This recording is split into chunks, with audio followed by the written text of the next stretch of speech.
KPK atau Komisi Pemberantasan Korupsi menangkap puluhan koruptor dan telah dijebloskan ke bui.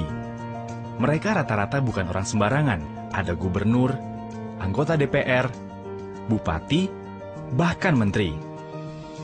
Dalam menindak korupsi, KPK fokus pada apa yang disebut big fish, pelaku korupsi kelas kakap, tindak korupsi yang merugikan negara dalam jumlah tak terkira, atau dampaknya sangat menyengsarakan masyarakat.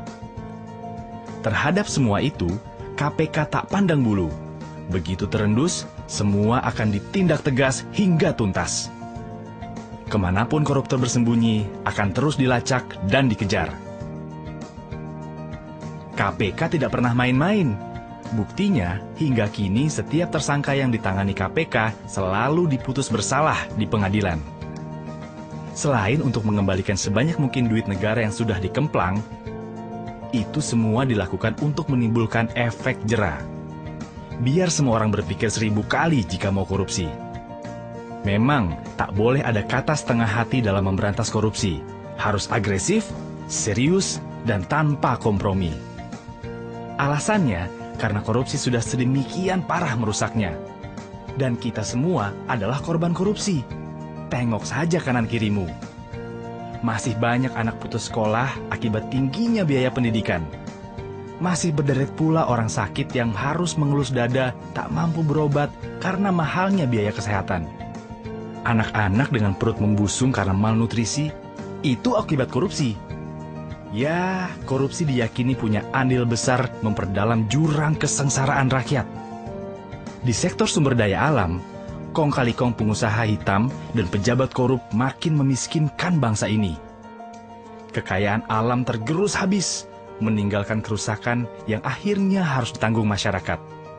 Sektor pangan tak luput dari jarahan para koruptor, membuat ketahanan pangan di negeri yang subur ini melemah.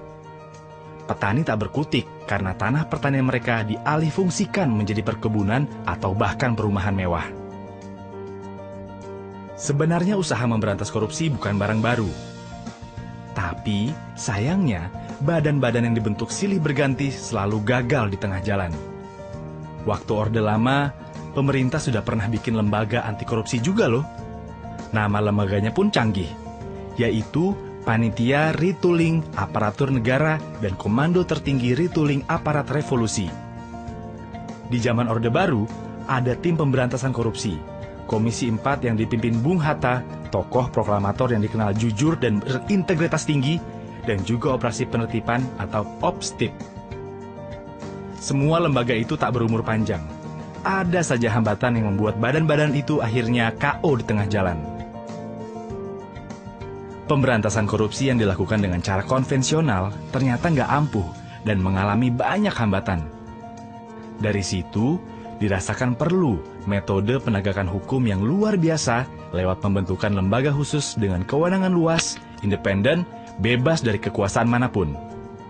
Dari sinilah KPK lahir dengan mandat khusus untuk melakukan pemberantasan korupsi. Dengan sejumlah kewenangan yang dimiliki, KPK diamanatkan untuk menuntaskan 5 tugas besar, yaitu melakukan koordinasi, supervisi, monitor, penindakan, dan pencegahan.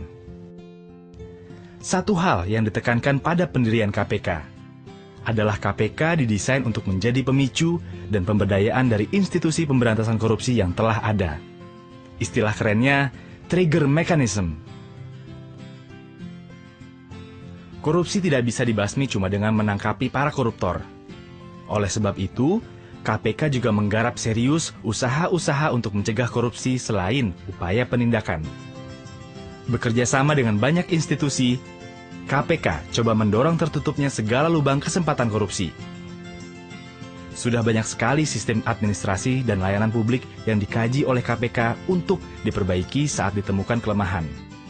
Jika sistemnya sudah baik, maka dipercaya akan semakin sulitlah celah orang untuk berbuat korup. Kesempatan korupsi juga ditutup melalui transparansi para pejabat negara. Di antaranya dengan kewajiban pelaporan kekayaan milik pejabat dan pelaporan hadiah-hadiah yang diterima oleh pejabat atau yang terkenal dengan istilah gratifikasi. Sehingga korupsi bisa dideteksi dan dicegah sejak awal. Cara lainnya adalah dengan mengikis niat untuk korupsi. KPK mulai coba menanamkan karakter-karakter anti korupsi sejak usia dini. Hingga nantinya diharapkan akan terbangun generasi yang bebas dari korupsi. Upaya pencegahan korupsi adalah sebuah pekerjaan besar, karena harus dilakukan secara konsisten, terus-menerus, dan butuh waktu lama. Namun, ini adalah investasi masa depan untuk mewujudkan Indonesia yang lebih baik. KPK nggak bisa sendirian membuat Indonesia jadi bersih. Perlu usaha bersama demi membentuk bangsa yang punya karakter kuat dan bersih. Sudah terlalu lama negeri kita terpuruk karena korupsi. Selama ini, rakyat Indonesia cuma bisa iri dengan kemajuan dan kesejahteraan negara lain.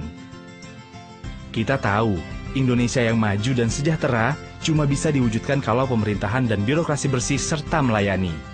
Tapi, masyarakat juga tak boleh membiarkan perilaku korup terjadi di sekitarnya. Dengan semangat anti korupsi dan kerja keras seluruh lapisan masyarakat bersama KPK, harapan itu masih ada. Ayo, membangun Indonesia yang bersih dari korupsi, yang maju sejahtera bersama KPK.